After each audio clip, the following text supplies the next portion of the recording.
గోదావరి మధ్యలో దేవకూట పర్వతంపై పట్టిసీమ వీరభద్రేశ్వర స్వామి ఆలయం ఒకవైపు, రోడ్డుకి ఇటువైపున శ్రీభూ సమేత సుదర్శన వెంకటేశ్వర స్వామి ఆలయం మరొక వైపు భక్తుల్ని విశేషంగా ఆకట్టుకుంటున్నాయి.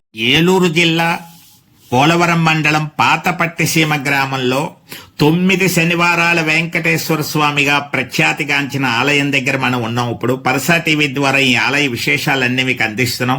ముందుగా మనం చక్కగా ఒక్కొక్క విశేషాన్ని తెలుసుకుందాం. ధ్వజస్తంభం చూడండి, ఆకాశాన్ని తాకుతుందా అన్నట్లుగా ఉన్నటువంటి ధ్వజస్తంభ దర్శనం చేసుకుంటారు భక్తులు రాగానే. ముందుగా ఆ విధంగా ధ్వజస్తంభంతో ప్రదక్షిణ ప్రారంభిస్తారు. ఇక్కడ 9 ప్రదక్షిణలు చేయడం ఒక ప్రత్యేకంగా భావిస్తారు. చక్కగా అనేక మంది భక్తులు ఎంతో ఆనంద పారవశ్యంతో ఈ ఆలయానికి చేరుకుని ముందుగా ప్రదక్షిణలు చేస్తున్న దృశ్యాలు మనం చూస్తున్నాం. ఇక్కడ ఆనంద పారవశ్యంతో నమో వెంకటేశ అంటూ ప్రదక్షిణలు చేస్తున్నారు. అక్కడ భక్తాంజనేయ స్వామి దర్శనం చేసుకుంటారు. అందరూ ధైర్యాన్ని, ఉత్సాహాన్ని, చైతన్యాన్ని పొందుతారు. అదిగో భక్తాంజనేయ స్వామి దర్శనం. వ్యవసాయ పనులు చేసుకుంటూ జీవించే కోలాట భజన కళాకారులు 15 మంది మహిళలు ఇక్కడ ముందుగా వెంకటేశ్వర స్వామి ఆలయాన్ని చిన్నగా నిర్మించారు. తర్వాత వారి కృషి పెరిగి పెద్దదై స్వామి యొక్క అనుగ్రహంతో విశేషమైనటువంటి ఆలయాన్ని నిర్మించారు. శనివారం ఎంతో సందడి కనిపిస్తుంది. గోపవరం నుంచి వచ్చిన మహిళా భక్త బృందం శ్రీనివాస గానామృతం చేస్తున్నారు.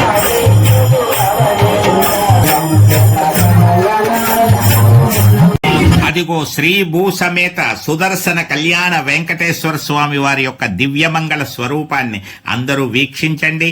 9 శనివారాలు ఇక్కడ స్వామిని దర్శించుకున్న వారి కోరికలు తీరుతాయి అనేటువంటి ఒక నమ్మకము, ప్రాచుర్యం బాగా పెరుగుతూ వస్తోంది.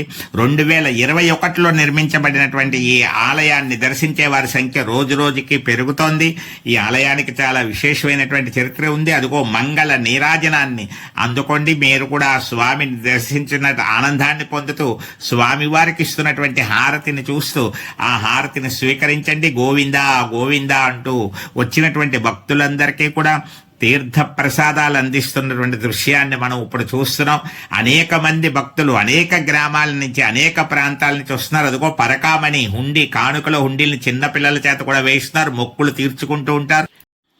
నడుము వంగిపోయినప్పటికీ ఎంతో భక్తితో స్వామి దర్శనానికి వస్తున్నటువంటి ఒక భక్తురాలిని చూడండి. జన బృందం ప్రతినిధి చల్లమ్మ అని పేరుగాంచిన రామలక్ష్మికి ఆలయ అర్చకులు రామశర్మ గారు వెంకటేశ్వర స్వామి ఆలయం నిర్మించమని ఇచ్చినటువంటి సూచన, సలహా ఈ ప్రాంతానికి ఎంతో గొప్ప పేరు తెచ్చిపెట్టిందని ఆలయ అర్చకులు శంకరమంచి రామశర్మ గారు మాట్లాడుతూ 9 శనివారాల స్వామిగా ఆలయం ప్రాచుర్యం పొందుతోందని, దేశ విదేశాల నుంచి, అనేక ప్రాంతాల నుంచి భక్తులు వస్తూ ఉంటారని, శనివారం 10 గంటలకు ఉచిత కళ్యాణం ఇక్కడ ప్రత్యేకతగా తెలిపారు. దాతల సహకారంతో ప్రతి శనివారం అన్నప్రసాద వితరణ చేస్తున్నట్లు కూడా తెలిపారు. నమో వెంకటేశాయ, నా పేరు రామలక్ష్మి. నమో వెంకటేశాయ, నా పేరు రామలక్ష్మి. నమో వెంకటేశాయ, నా పేరు అరుణాలు. నమో వెంకటేశాయ, కుమారి. నమో వెంకటేశాయ, నా పేరు శ్రీకర్ప దుర్గారాణి. నమో వెంకటేశాయ, నా పేరు గౌరీ. నమో వెంకటేశాయ, నా పేరు మంగ. నమో వెంకటేశాయ, నా పేరు లక్ష్మి. నమో వెంకటేశాయ, నా పేరు నమో వెంకటేశాయ, నా పేరు వెంకటలక్ష్మి. నమో వెంకటేశాయ, నా పేరు అక్కమ్మండి. మీ అందరూ కూడా ఒక మంచి కార్యక్రమం నిర్వహించారని తెలిసింది. మీ అందరూ కలిసి ఒక ఈశ్వర స్వామి వారి యొక్క ఆలయాన్ని కట్టించారని తెలిసింది. మీకు ఆ భావన ఎలా కలిగింది? మా ఊళ్ళో అయితే గుడి లేదండి, అంటే మా పేటలో గుడి లేదు. నేర్చుకున్నామండి. ఊరు మయంగా చేసేవాళ్ళండి. డిస్పల్గా ఉండదు, ఏం చేయాలి కోలాటం నేర్చుకున్నారు. ఒక వెంకటేశ్వర స్వామి గుడి అనే ఆలోచన వచ్చింది. గుడులు ఉంటాయి కదా అన్ని ఉంటాయి కదండి. మా ఊర్లో మాకంటూ ఏమీ లేదని, మీకు ప్రత్యేకంగా లేదని అప్పుడు ఒక ఆంజనేయ స్వామి విగ్రహం పెడదాం అనుకున్నాం. ఆంజనేయ స్వామి కూడా అనుకున్నాం. అలా కాదని మేము మళ్ళీ ఆంజనేయ స్వామి విగ్రహాలు చాలా ఉన్నాయని మన బ్రాహ్మణులు చెప్పారు. లేని అన్నాడు కదండి, ఆయన పెట్టాం. అలాగలాగా ఊళ్ళో అందరూ సహకారం గురించి అందరూ ఇచ్చారండి. అలా మొదట చిన్నగా ఉన్నాయి ఈ గుడి. తర్వాత కాలక్రమంలో మీరు ఊరు వెళ్ళి సంతాలు తీసుకొచ్చి అలా నిర్మించామండి. మీ అందరూ కూడా కలిసికట్టుగా ఊళ్ళన్నీ తిరిగారు.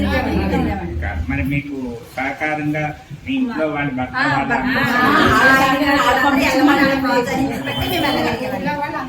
సహకారం ఉంది.